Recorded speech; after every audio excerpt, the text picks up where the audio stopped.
What is an urban legend in your area that later happened to be true? If you enjoy this video, please subscribe to my channel, where I upload daily videos.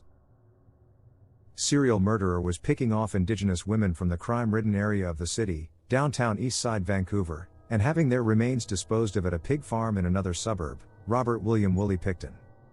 Unfortunately, his brother David is still out and about from what I have heard. Everyone I know believes he had a hand in the murders. I have heard rumors he was the mastermind behind it all, but I'm not sure about that. Some articles about him from the past few years linked in the description below. Also picked up sex workers, and if they escaped after seeing some sketchy stuff, the police would never believe them because of their occupation. Dude grew up living like a pig and continued to do so into his adulthood, like literal shot on the ceilings bad. The cops believed them, they just didn't give a damn. You can bet if 5 women had gone missing from any other neighborhood in the city, with survivors telling their stories, the cops would have thrown every resource at the situation. But it took 50 before they did a goddamn thing, and then only because the general public was becoming aware. The Catman of Greenock. Scottish town 30 minutes from Glasgow, where I grew up. Kids would all bullshit about a terrifying sounding cryptid, a bearded man with pitch black skin who prowled around at night catching rats and chasing kids who had ventured into some disused underground freight tunnels, part of a coming-of-age ritual loads of us went through. It was all bravado and made-up stories, and the only people who I ever heard claim to have seen him were kids that were ages with me and from a part of town I wasn't too local to, so it seemed like a big in-joke between some classmates that had spread. In my late teens I met my now wife and eventually met her brother-in-law, who was about 10 years older than us, so approaching 30. I couldn't believe it when he brought up the Catman and swore he'd seen him one night when he himself was a teenager and was terrified. I still thought it was all a long con. Then came camera phones, and what do you know? Plenty of photographs of him taken by intrepid nighttime adventurers who coaxed him out with cartons of chips and cans of iron brew, most of which are taken at or around the exact bus depot the brother-in-law saw him all that time ago. The alleged origin story of Catman as an AWOL Russian sailor are totally unconfirmed. Rumors are he died during lockdown. The Green Man. Apparently he was a really sweet misunderstood man who was horribly disfigured when he was a kid. He was fond of taking nighttime walks. The pictures of him can give you an idea of why he could be frightening. Not a deformed person, but there was a creepy guy who would slowly walk around my city all crooked-footed and kind of lurching like a zombie, so we called him the Zombie. We would see him while we were smoking at the train tracks, just slowly making his way from far off in the distance. It was creepy because you couldn't really tell if he was coming or going in the dark, but you could just hear the clanking of the rocks on the tracks sometimes.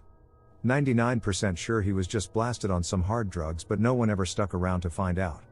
Either that or the first real-life zombie may be out there just chillin' in the rail yards of the Twin Cities Metro. That one of my neighbors was a PDF file. So in my neighborhood the older kids always said the guy was creepy and liked kids.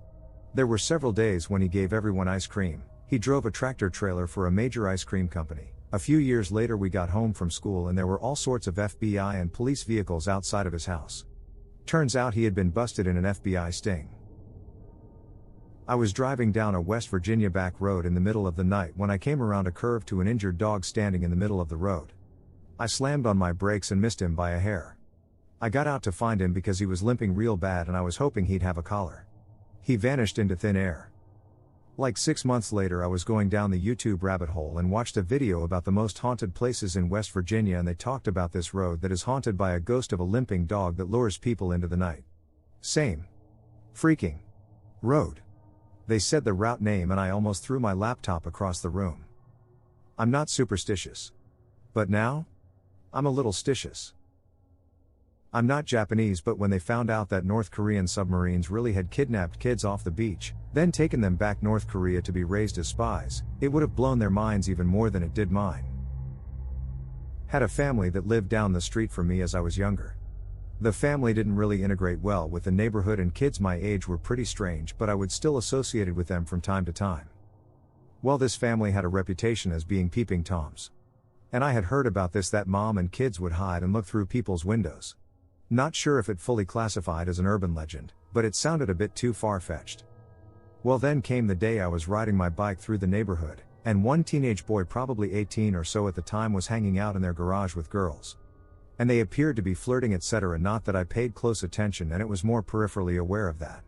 Booyuit, in the bushes, in this person's yard I saw a member of the family that were a bit strange walk out of the bushes. Kid was close to my age and I was halfway through the comment, "Oh, I should have known you would be spying," kind of joking but referencing this rumor of peeping. And halfway through this coming out of my mouth, the mom steps out of the bushes, binoculars around neck, and I am just floored. They were totally peeping Toms. They were on this other person's property in the bushes actively watching the action in the garage. I wasn't even teenaged at the time, but, wow. I was floored. I didn't wait for a response, I didn't wait for anything else, and I pedaled my little butt off until I got home. But that was the day my perception of the oddities of humans became a little more real. TLDR family had a reputation of being peeping Toms, turned out they were all the way up and including mom. Not exactly like the rumors, but fitting. There were rumors of occult devil worshipping type ceremonies happening in the woods outside of my buddy's smallish Midwestern town. They were supposedly pretty elaborate and involved a lot of people. Turns out it was really elaborate KKK gatherings with robes, burning cross-like structures. The whole stereotypical movie scene based on the South in the 50s, but this was like 2010. Turned out some of the members were high-ranking school administrators and municipal board members. The rumors were created as a red herring by the KKK members due to traces of their ceremonies being found. The only reason I know about this story is because my buddies discovered a ceremony and realized it was actually colorful KKK robes. Edit, this was in McHenry County, Illinois. Is it a coincidence that an ICE detention center was built there and has a notorious reputation for detaining people for an extremely long time? Without any charges or trials. Non-citizens don't have the same rights as US citizens, so it's a legal gray area many activists have been pushing against. In 1968, my grandma used to be attracted to this one guy in her church ward. She's a member of the Church of Jesus Christ of Latter-day Saints, aka Mormons. She started to date him, and later she left him because he was acting weird, and had asked for segs on their dates. As she was walking home one night, he came in his car and slowed down, and said, "Hey, it's pretty chilly tonight, you need a ride home?" She politely declined, but he kept being insistent on it. Eventually she bluntly said no, and he tried to convince her, and eventually yelled, "Get in the car." She ran, he drove after her, and when she arrived to her door, he sped off. My grandma told her mom about it, which they later confronted him at church. But he claimed that my grandma was trying to have segs with him.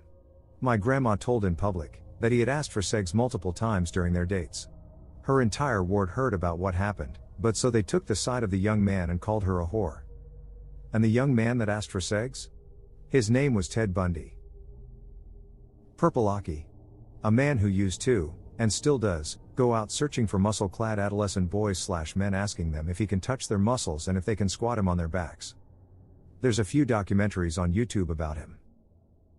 The legend of Joe the toe-sucking hobo.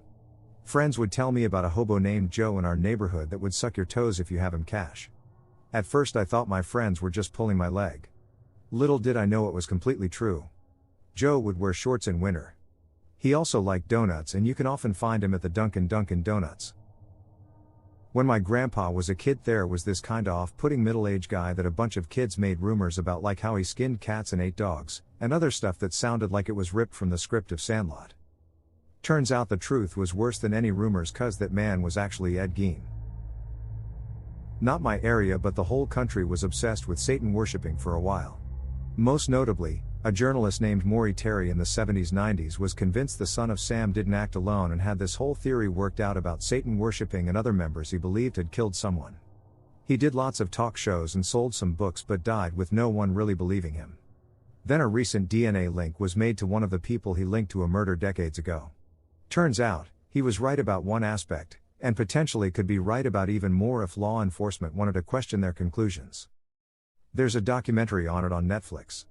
Son of Sam: A Descent into Darkness. I've heard many people say that people putting pins in apples at Halloween is an urban legend, but it happened to me when I was a kid. Cops were called and grilled me about which house my sister and I got the apple from. We could only remember the houses with the big candy dumps though. Still happens. There was a big thing in Australia several years ago when a bunch of strawberries had needles in them. There was also an old man in a wheelchair with an oxygen tank who got busted putting needles into packages of meat at the shops. He said he did it because he was bored. I lived in East Texas as a kid, and there was this house we walked by every day to get to a friend's house. When we were kids was just scary looking, and the rumor was that they had a son that no one ever seen and that he was keeping him locked up. And it turns out the guy living there actually had his son chained in his room and starved him.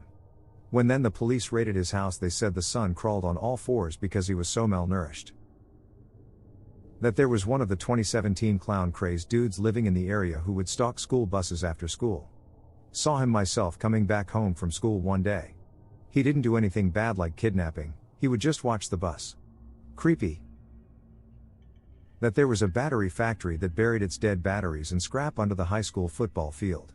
Well, a bunch of kids in my grade got various cancers. I'm pretty sure, though not certain, that they were all heavily involved in track or football. Well, I start working at another battery factory semi-local, and what do you know, it's like a well-known thing over there.